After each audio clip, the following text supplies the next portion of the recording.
I got no excuse. Welcome to the Way Out Recovery Hour. I'm Bob Sharits, and a happy Monday to everyone. You are listening to KHTS Radio 98.1 FM or AM 1220. Remember that you can also download the free KHTS app so that you can get news and weather and traffic and cool shows like this and great music on your smart device or tablet. So remember to download that app, KHTS. You can find our show on KHTS Radio Facebook Live, as well as the Way Out Recovery SCV Facebook Live, and you can get previous shows on the podcast at hometownstation.com, or you can go to our website at thewayoutrcoveryscv.com. Welcome to the show. Welcome to, happy Monday to you. I want to remind everyone to take a moment, get outside, feel this cooler weather that we're having, and really take a breath and enjoy and think about all the things that you have to be grateful for, rather than look at the week as this big, oh my God, it's Monday and I have all this stuff to do. Let's start to look at the week as right on, it's Monday, and I get to look forward to this incredible week that's sitting in front of me with all the wonderful things that I get to do, and all the people that I'm going to get to interact with, and take the time to be present in your life today and all through the week. To remember that the most important person is the most important thing is the person that's sitting right in front of you. And so take the time to have those personal conversations, ask people how they're doing, and sit and listen for the answer. And if you get an opportunity to be helpful, please do so. We rush through our lives so quickly that we forget to, I'll ask people, how you doing? And then not sit for the answer, right?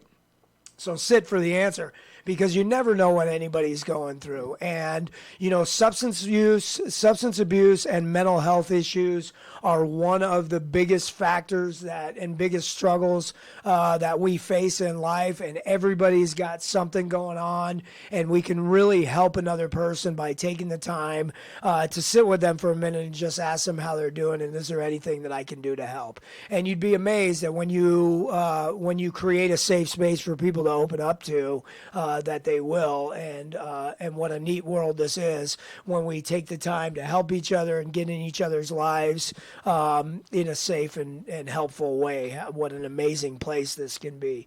I have a wonderful opportunity today to sit in the studio with my good friend Melissa Flowers. Hi, Melissa. Hi. And Melissa is also one of the primary counselors over at The Way Out.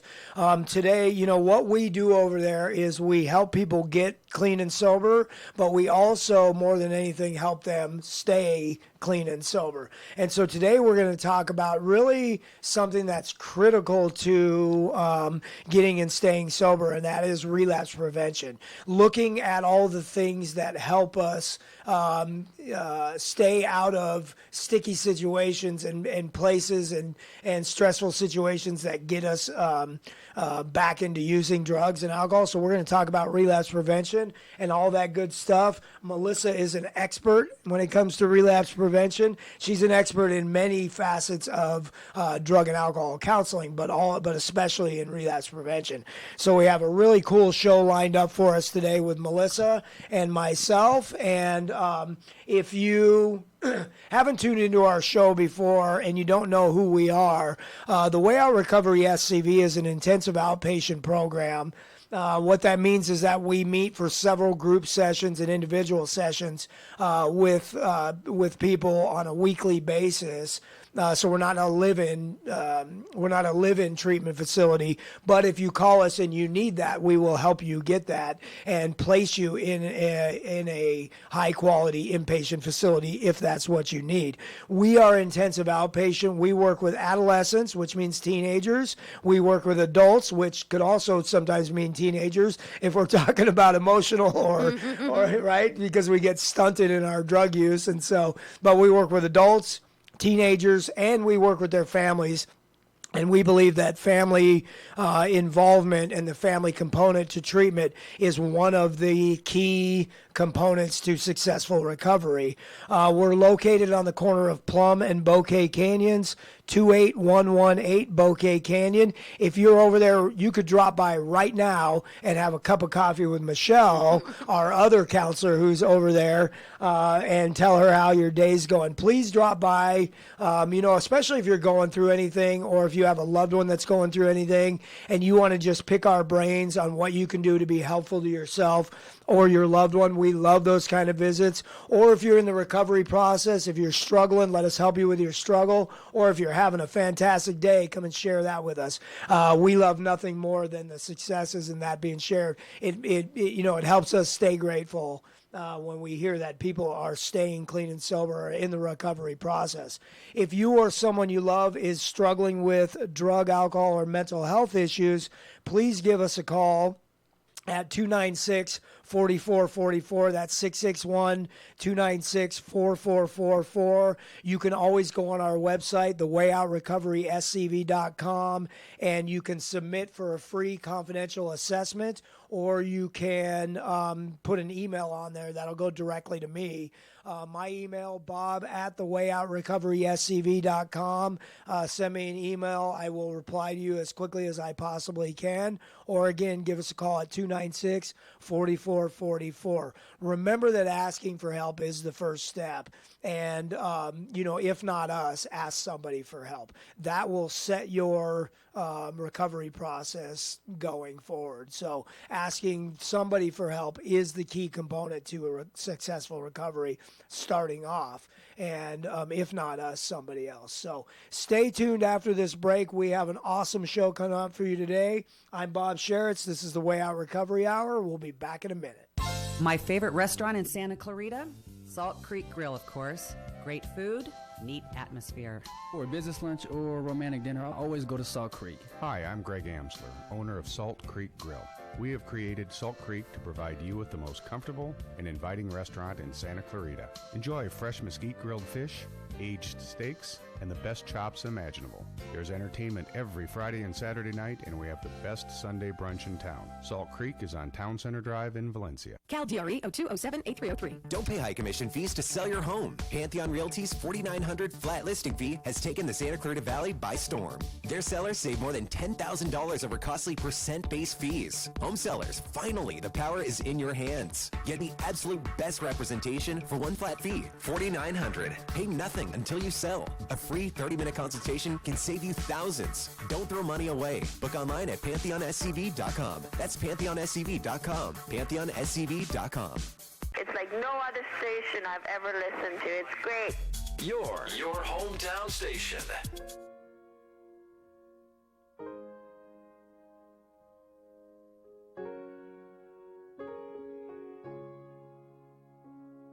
I got no excuse. Welcome back to the Way Out Recovery Hour. I'm Bob Sharits. If you are just joining us, you are listening to us on 98.1 FM or AM 1220. You can also download the free KHTS app, or you can find us on Facebook Live at either KHTS Radio or the Way Out Recovery SCV Facebook page.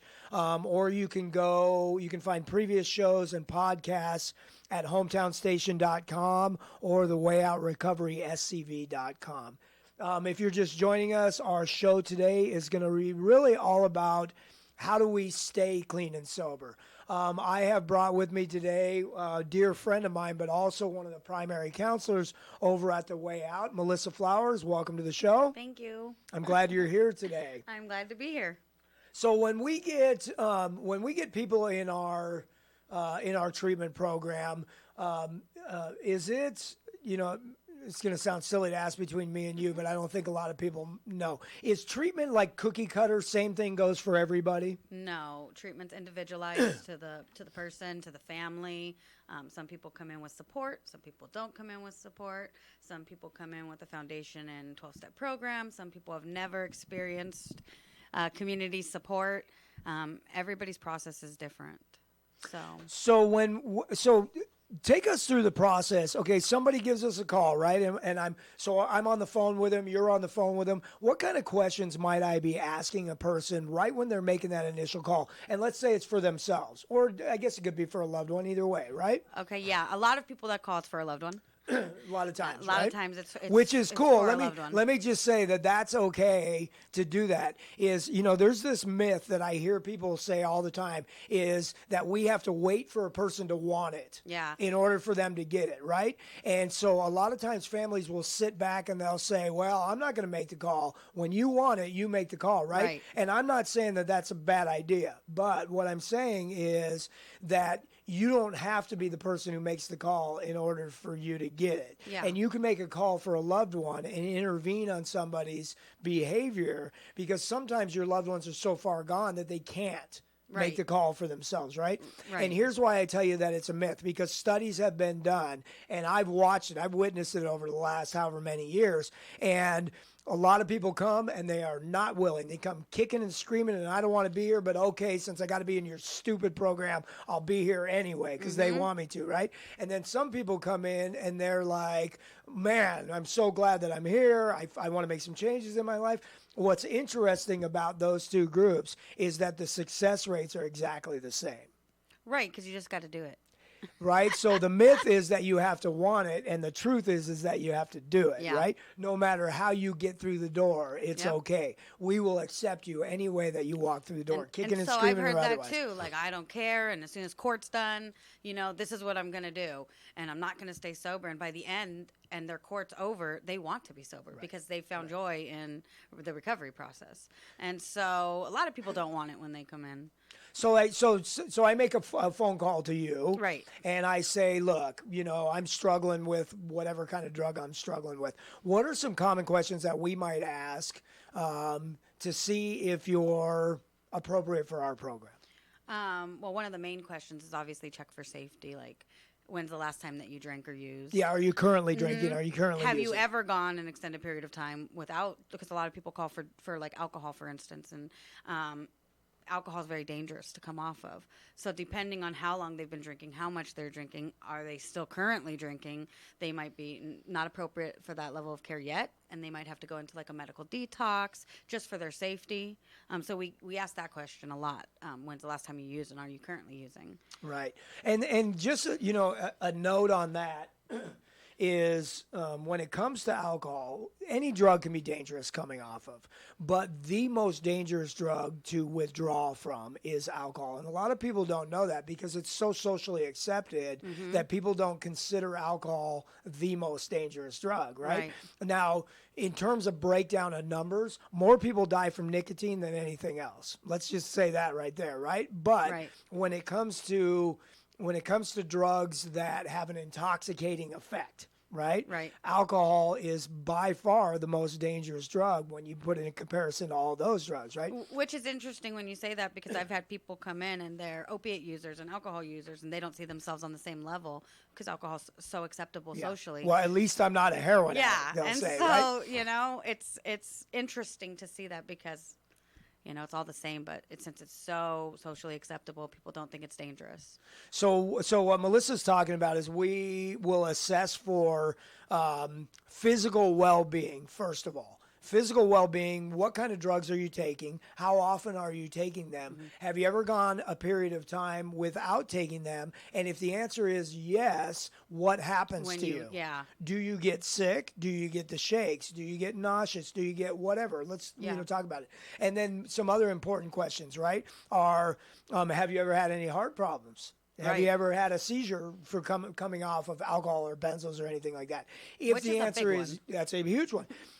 A lot of people have had seizures and don't know that they're having seizures from coming off of alcohol, right? Or it feels like they're having a heart attack. They get extremely anxious. They get sweaty. They get, right? And people have gone years and go, "Oh, I didn't even know it was because of the alcohol that was happening." The reason that we're doing that is because we have to assess for safety. If the answer is no, then we're gonna refer you to a higher level of care. Yeah.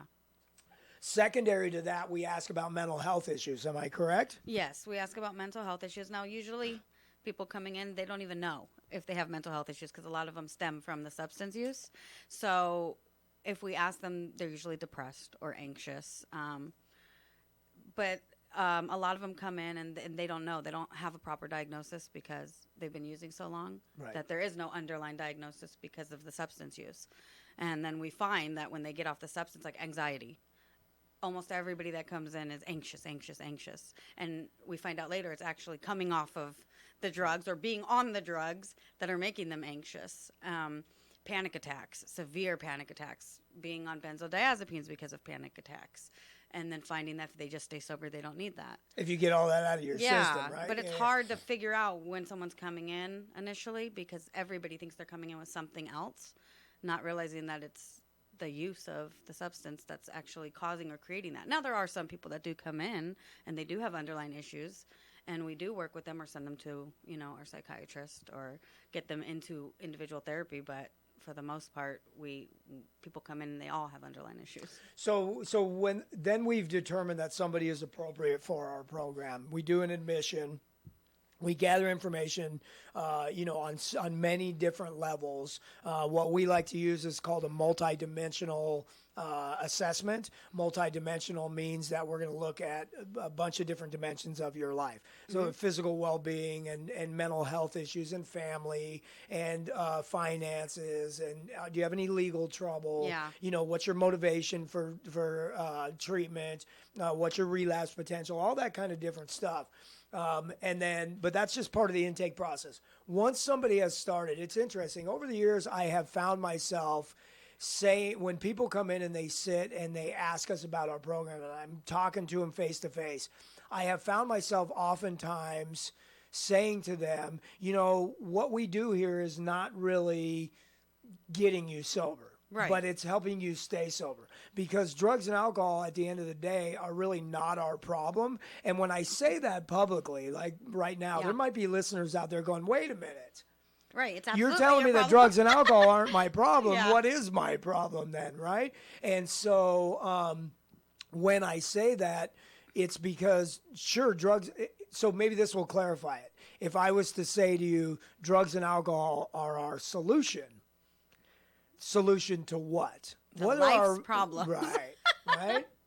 And so I find myself saying that because at the end of the day, what we do over there is we learn how to, or maybe help people re-engage. There are some people that come in that have had really, like they have a lot of life skills. But then they started using drugs, and over a period of time, they've lost those life skills. So they have them, and we don't have to teach them new. And then there are some people that have come in that have been using drugs since they were 10 years old, and don't really have the necessary life skills. Yeah. And so we help teach them for the first time, oftentimes, life skills. Right? Yeah, like drugs and alcohol are our coping skill. That's how we cope with life stressors, and now we don't have that, so we have to develop new coping skills, healthy coping skills, and incorporating that into our daily life is difficult for people who have never had to incorporate healthy skills. And so it's there, they don't know how to utilize it. And so bringing that out in them, asking them questions, prompting them for what they enjoy and what they like doing, I found is really beneficial. Well, and we do that a lot of times with the family. It's in terms of communication too, because family members anybody who's been living with somebody who is addicted to a substance or a behavior for a number of months or years, it changes the behavior of the entire family. Yes. And sometimes we have to reteach trust, and we have to reteach family roles, and we have to reteach communication, and we have to teach people to act not through their fear of what might happen and all this kind of stuff. And when I talk about, our job over there is not really getting people sober, but staying them sober or helping them stay sober. There are some people that come in, we like to use terms like allowing people to establish what their own relationship is with a particular drug. Yeah. Now, there are some people who come in who getting that initial period of abstinence is difficult, right? It is What do we difficult, do with that person right there? Like, how do we determine that? So that's when it becomes individualized as well. A lot of people come in with the idea, a certain drug is their problem. Like I have a problem with opiates, but not with marijuana. Or, I can still have a drink because it's not a drug. And we allow them to figure out their relationship. And what I've found is that now that doesn't mean we give them a green light to go out and do whatever drugs they want. That doesn't mean come to the program under the influence or go do whatever you want as long as you don't bring it here. It just means that as you're developing here, figure out your role with it out there. A lot of times it leads to what we call a higher level of care where they realize they can't and they end up in an inpatient where they live. And then they come back to us and say, okay, so you were right. And, all drugs are the same. But if we told everybody, you can't do that. You're an alcoholic or you're an addict. Half the people wouldn't come. Half the people wouldn't come and they wouldn't come back. Because they don't want to be bullied into it, and so they wouldn't come back to a safe space. What I found with what we do is they leave and they're not ashamed to come back because we allowed them to figure it out. We didn't tell them they are or they aren't. Right. They came back and said, "Oh man." Oh, and let me just say something on that too. Is it's funny because when I say this publicly, I'm a 12-step guy. I've been in program for a lot of years. Almost everybody in my life is 12-step people, right? And they get there. And sometimes people in that community get a little bit ruffled when I say this next statement. I'm ready. You do not ever have to say that you are an alcoholic or an addict in order to recover. Right. Yeah. You don't ever have to put that on you if you don't want to. You don't have to say that. You don't have to say my name's so-and-so and I'm an alcoholic. You don't have to say that. We tell them that there, because a lot of people come in and they don't want that on them, especially I've had a few people that are religious that say, I don't want to declare that or whatever. Right. And you know what? You don't have to. But what they come back with is, I know I can't drink or use. It's an admission, It's an admission that I have a problem. Yeah. Right? Yeah. And you don't have to put a label on it. Yeah. Right? It's an admission that I have a problem. That's why people keep coming back to us. Right. Because we don't do that. There is no shame. There is no bullying. There is no putting people down, putting them in the center of the room and embarrassing them. It's just, this is our experience. Hey, believe me, if it worked, that worked, right? We would do it, right? If that worked, we'd have quiet rooms where we just beat the heck out of people or worked, something. If that worked, there probably wouldn't be so many people going back into prison, and there would, punishment would work, right? Punishment would work. But what I've found is by loving them and walking them through the steps and sharing my experience with them, I can only speak for me, they feel safe and they feel comfortable. And they say, you understand me, and you don't make me feel bad about myself. And they come back. And even if they go out, they come back. Yeah. So what we do is allow them to discover it themselves because not everybody's the same. Well, and it's neat when you see that process too. And in the 2.5 years that we've been open, right? We've seen it hundreds of times already, right? And, and it's neat when you see when somebody comes in and clearly they go, you know what, I can't do opiates anymore. Yeah. But God, I want to smoke weed and it's legal now, and like I've never had a problem with it. And our approach will be something like this: hey, cool, man, we're glad you're off the opiates. That is incredible. We want to give you kudos for that. And we understand that maybe you've never had a problem with marijuana. So here's what we're going to do. Why don't you try to not do it and just kind of see what happens? Like, try to go a week without doing it and just see. And to watch the eyes open up and go, oh, my God. I couldn't go the week. I'm more stuck to this thing than I thought I was. Yeah. It's not just I can do it when I want. And they start to realize that even something that is seemingly as innocent as marijuana, which, by the way, it's not. Seemingly is the key word there. Right. Seemingly as innocent as marijuana, that it is such a crutch for people's emotional well-being. Right. That when they try to get off of that, the old saying is something like this: if you want to know why you do drugs, stop doing them. Right. Right? Right. And you'll see very quickly, like, oh, my God, I can't handle my life emotionally, or I'm a wreck when it comes to communication or whatever, The more socially acceptable the drug or alcohol or marijuana becomes, the less harmful that people think it is, including our adolescents who come in and say, I'm only smoking pot, and they don't realize it's not even legal for them. Well, yeah, I'm kind of the bad guy on that when they go, well, marijuana's legal and people advocate, and I go, not for you. Right. And so, I mean, but it puts this interpretation that it's less harmful than anything else because it's legal. Yeah. And so that's why there's an age limit. Well, and that's the 15-year-old that comes in and wants to smoke pot and drink, it's not legal for them. And there's a saying that we say all the time, and it legal doesn't mean safe. Right. And understand understand that. When I go into the schools, I tell them that legal does not mean safe. It doesn't equate to the same thing. There are lots of legal things that are really dangerous. There's a lot of legal opiates, right? If you're in pain or so it's interesting. Well, what a lot of people don't know, and I'm not going to get on a whole marijuana thing right now, but what a lot of people don't know is that they don't just arbitrarily grab the number age 21.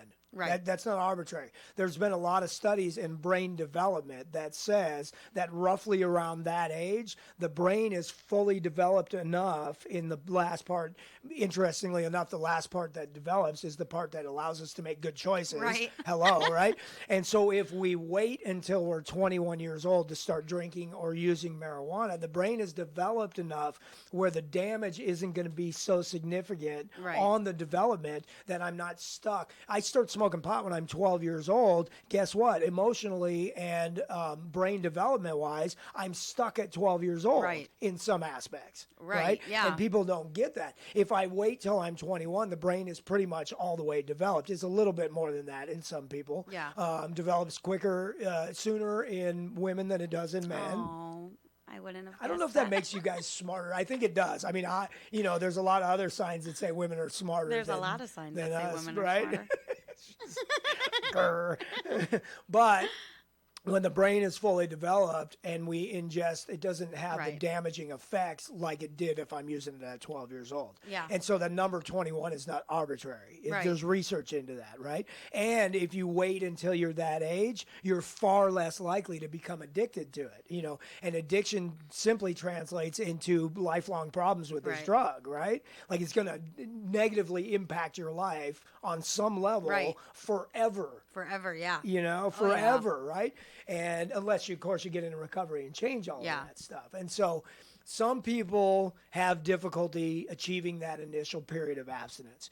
When that happens, we are continuously with them in a relationship with our clients, continually establishing whether or not they need more than we can provide, more than we can offer, which, maybe you need a period of abstinence.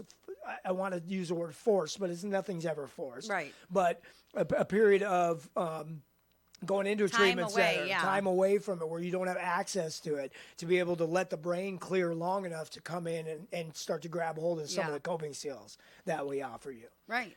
When we come back after this break, we're going to talk about the other population, the population that comes in and they're able to achieve abstinence. Okay, I'm not doing it anymore. But now that I'm not doing it, all these things seem a lot more stressful and life is really difficult to handle. And we're going to talk about that in terms of really 3 different aspects of a person's life: their physical well-being, their emotional well-being, and their mental well-being.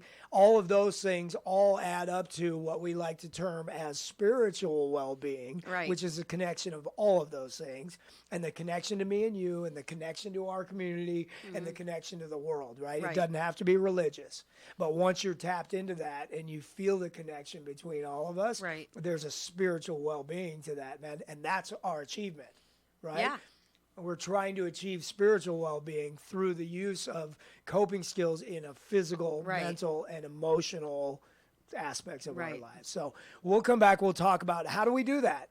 What do we do Fun to be stuff. okay? Right?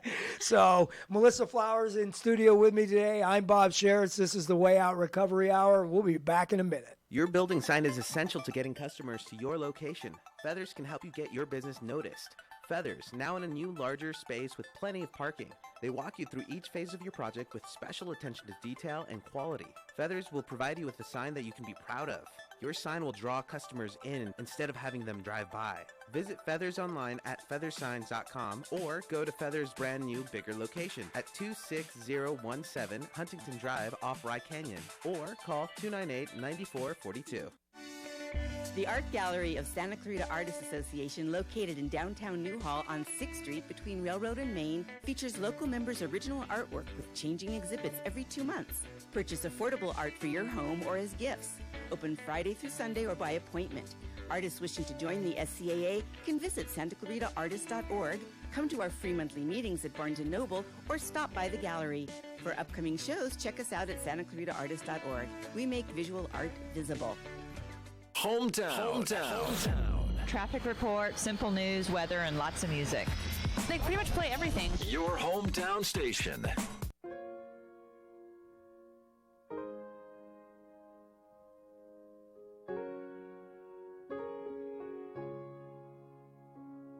I got no excuses. Welcome back to the Way Out Recovery Hour. I'm Bob Sharits, in studio today with Melissa Flowers, primary counselor, one of the primary counselors over at the Way Out Recovery. And if you are just joining us, we've really just been having this really cool conversation about, the process of helping people get into this new life of recovery. Right. People land with us, and sometimes they can't stay sober, and we help them do that. And sometimes they can, but now that you've taken, there's this old saying that goes around the recovery community that says, like, if you want to know why you did drugs, stop doing them. Right. Because what happens for us is that, even as a little kid for me, and I started early, even in the world, I think, of alcoholism and addiction, I'm an early starter. I started smoking pot when I was 10 years old, started drinking when I was 12. And maybe drank before that, but not intentionally set out to get drunk, right? And so, early onset for me. But even before that, I had trouble just like being okay in life, like I would sort of watch the rest of the world, and it looked like they were all interacting with each other so fluid, right? Like so seamlessly, like just they all knew what to do. And I sat back nervous and self-conscious and self-absorbed and scared to death and like, oh my God.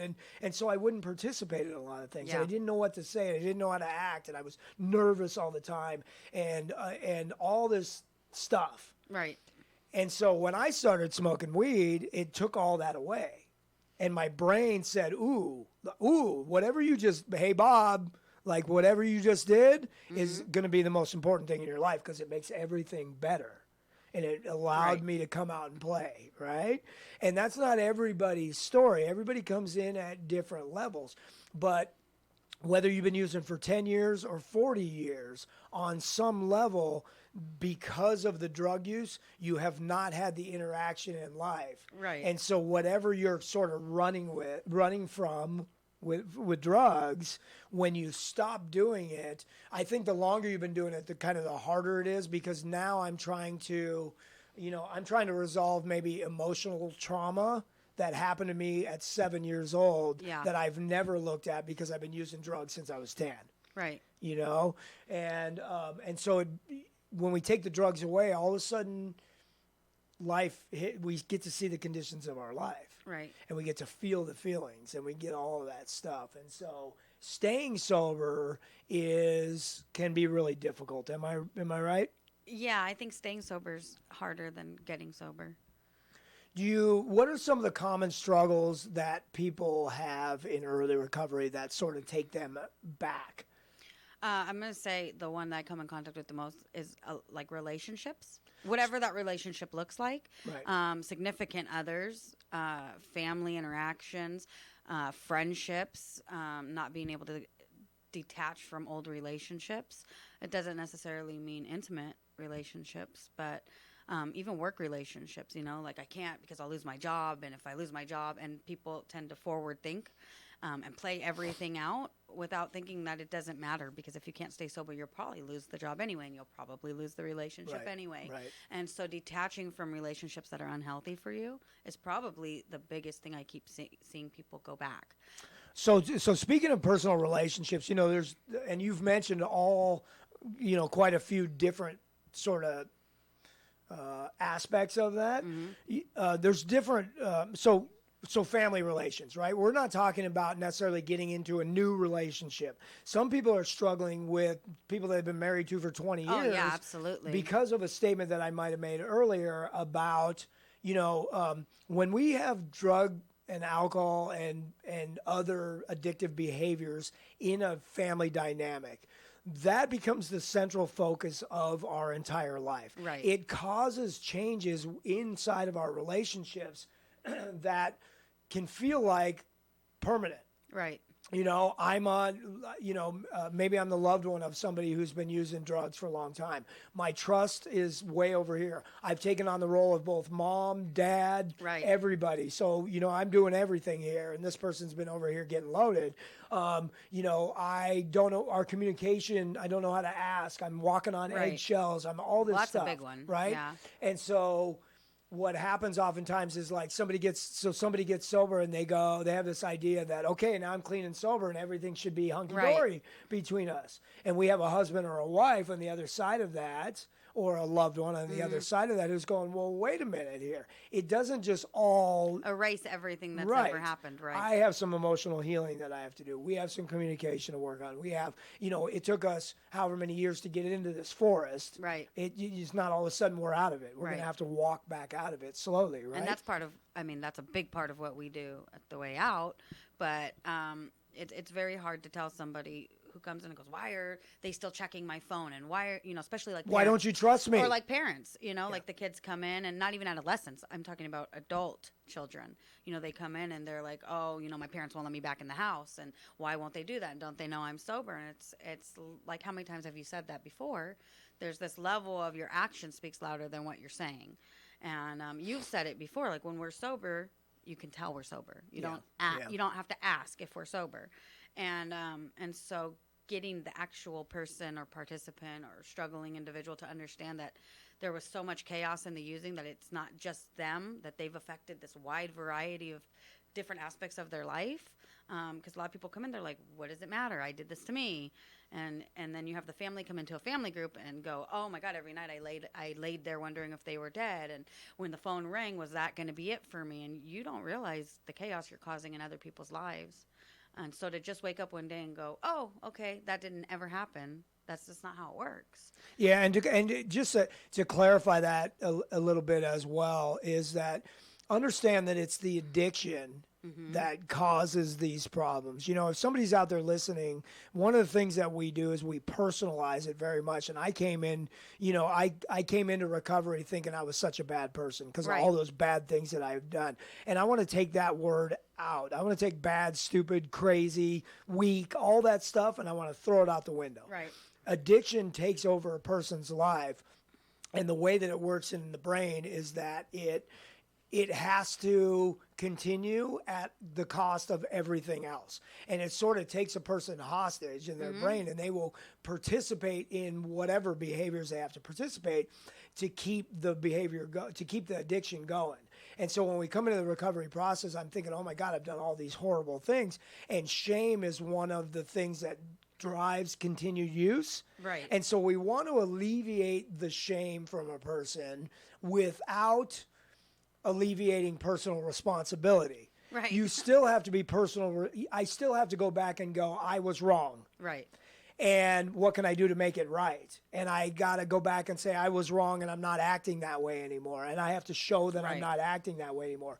But I get to do that in an understanding that under the influence or in the drive to get more of my addictive substance, that I will do anything. And that's not me. Right. And it takes the appearance of not loving or caring about people or even ourselves, when the truth is it's not even us in that moment. Like, none of the things I ever did under the influence are things that I would do in my daily life. And to do that and still take personal responsibility, you can do that. Yeah. Without beating yourself up for all the things that you have done. You can say, when you're looking at the craziness that the addiction has caused in the family, you can go to that line in that book that says, I did much to make them so. Right. Yeah. My behavior has caused this right here. And so when we're trying to heal that, what we got to do is we have to understand that their healing is on their time. And what I can do is ask,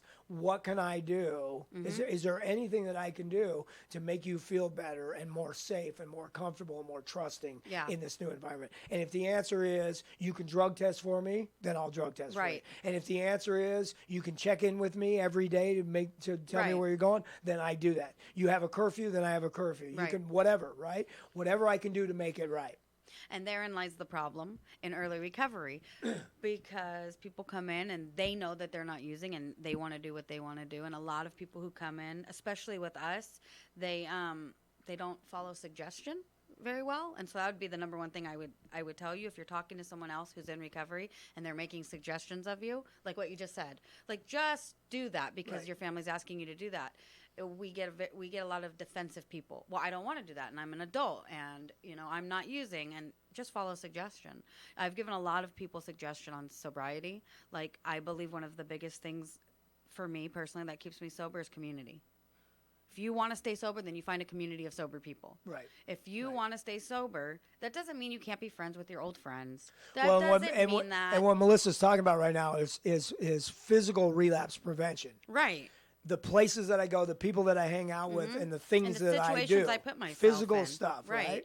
Right. So if I know that I go to, so-and-so's house and they drink and they use drugs and that's just what they do, then I'm probably not going to go over to their house in early recovery. It doesn't mean I haven't cut off everybody I know, but I cut off anybody who would offer it to me. I had to learn to say that to those people too. Yeah. I couldn't say something like "catch me later." Right. Like I can't right now. Right. What I had to say to them was, I don't do that anymore. My life is different. I don't do that anymore. And it doesn't mean that we can't communicate with each other, but I am not going to hang out when you're doing drugs. I'm not going to sit there while everybody's getting loaded. I'm not going to do it. So what I found by doing that was the people who I said, I'm not going to do that anymore. I'm not going to do that anymore. I'm not going to tell you what to do. But I'm not going to do that anymore, kind of disappeared from my life on their own. The ones who those relationships were about drugs. Friends right? that weren't exactly friends. But then I've had other people in my life who say, oh my gosh, I'm so proud of you. I respect that. I will never bring alcohol to your house or drink in front of in all fairness, I want to say this, is that we'll say, because I've found myself saying that in the past, is that when you make that statement, the ones who are not really your friends, but I want to kind of recant that a little bit, because what I have found over the years is that some of those people still are my friends, and years later they have stopped using and come around, and we have deep and meaningful relationships now that drugs aren't the central focus of that relationship. Exactly. Yes. Yeah, so again, it's the drugs, not the people, right? I 100% agree with that. Because there were people I loved, I mean, like truly dear friends of mine that I also did drugs with, and it was hard for me to go, I can't hang out with you no more. I think that's one of the most difficult things. What I was saying is I can't hang out with the drugs anymore. Yeah. And it doesn't mean I don't love you. Yeah. I just got to be over here, And what's cool is one of my best friends in the world is now almost 5 years sober, and he's come back around in the last couple of years and said we can hang again now, right? And it's cool. And that is cool to have. Like I said, I do have people in my life, though, when I made that statement, who fully support that. They don't bring beer to my housewarming parties or my barbecues. They're not addicts themselves. They're social drinkers. But I found myself that even with those relationships, majority of my people are sober people, because I've so enthralled my life into the AA community and the recovery community, and so those are the people that come to show up for me. Right. And I'm happy with that. Well, and like you said, the community is, if not the biggest component, one of the biggest components. I have to surround myself with like-minded people that are speaking the same language as me. And addiction is such a powerful thing that if I just go, okay, I'm not going to do it anymore, it doesn't work that way. I have to live a life that accentuates the fact that I have the disease of addiction, right? And so if I'm not doing that, it will, like the old sayings, it's doing push-ups in the parking lot. It's waiting for me. Right. If you have crossed the line into addiction, there are lots of people getting in trouble with drugs and alcohol that are not addicts. Yeah, I was going to bring that up earlier. They're not. And when they stop using, their life gets better, and they just put it behind them, and they're good, right? But then there's the people who have crossed into the line of addiction, and that's where that saying, if you want to know why you do drugs, stop doing it, because life gets more difficult, right? The other component of personal relationships that we find are significant to relapse are in what I think is at least, I haven't done the numbers, but I would gauge that at least 50% of the population of any treatment center today is between the ages of 18 and about 28. Yeah. Right? So it's these young adults that are now coming to treatment.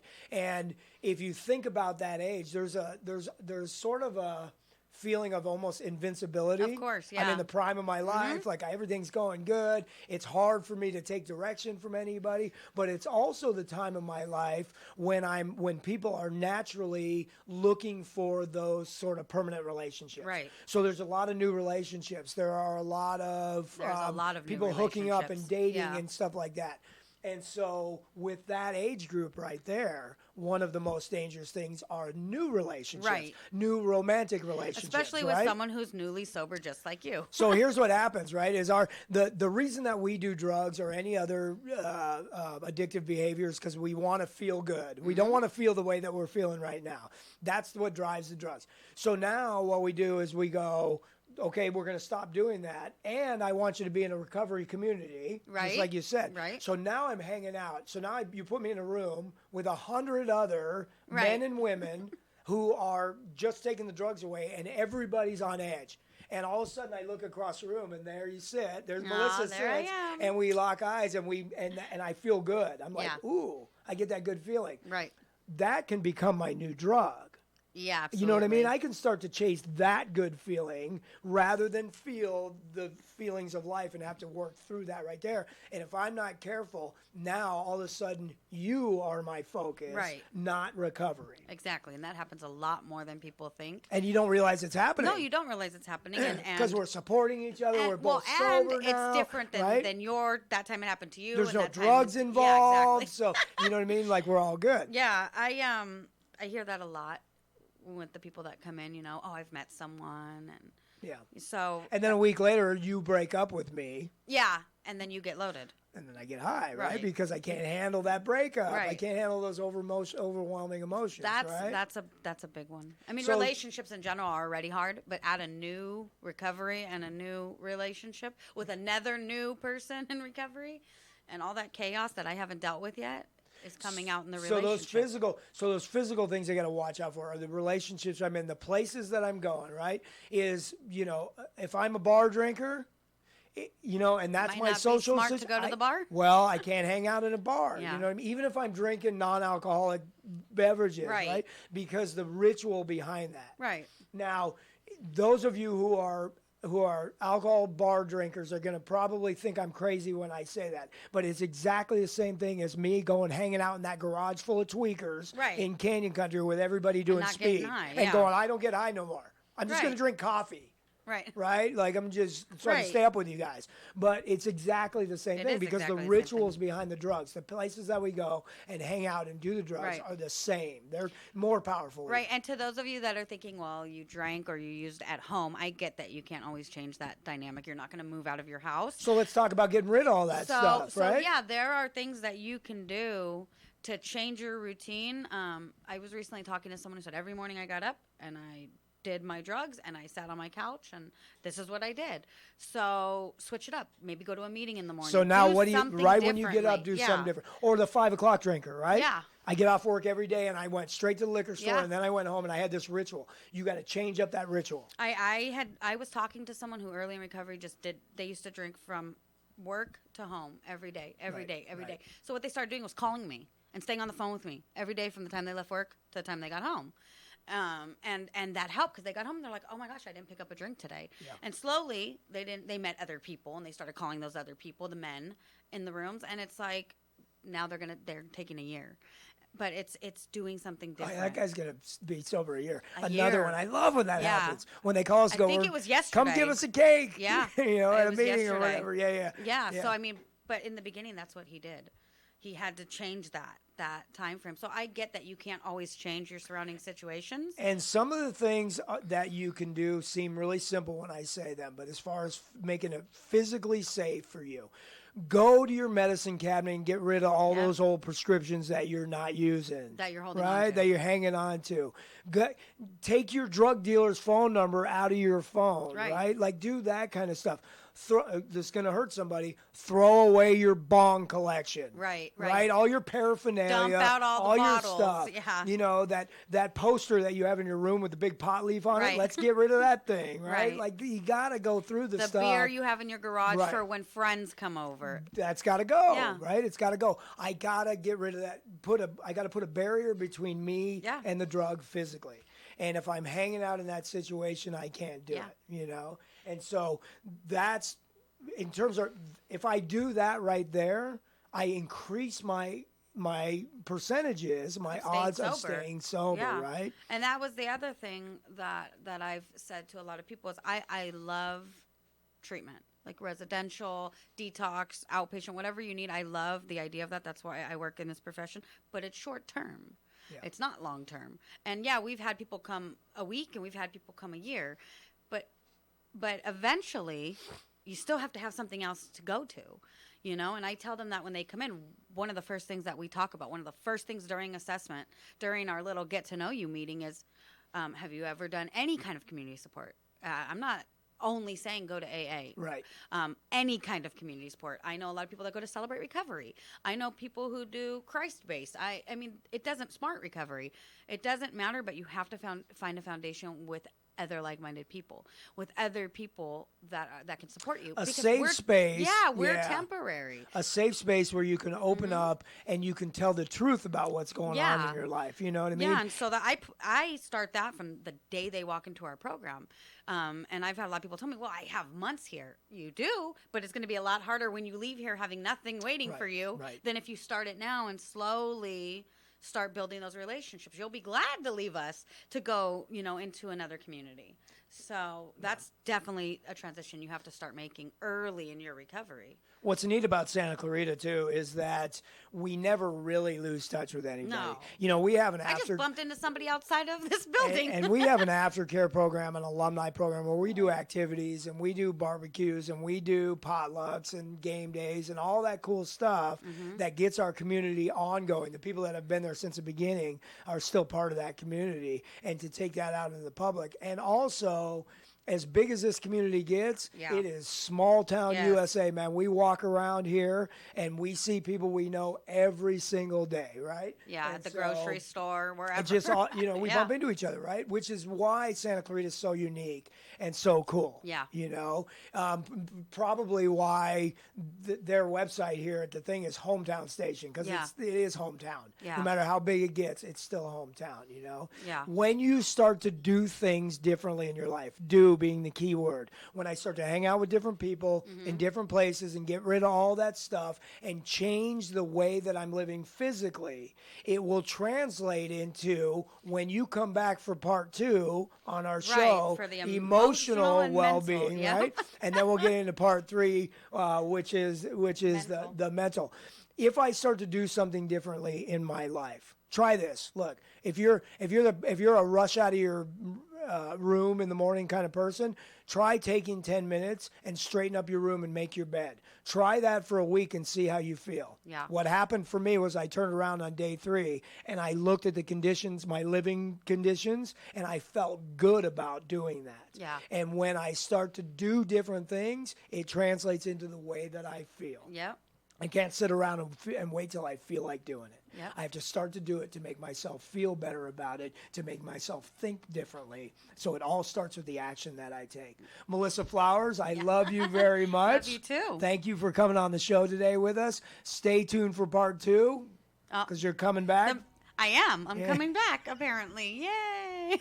I'm Bob Sharits. This is the Way Out Recovery Hour. We'll see everyone next week. Thanks.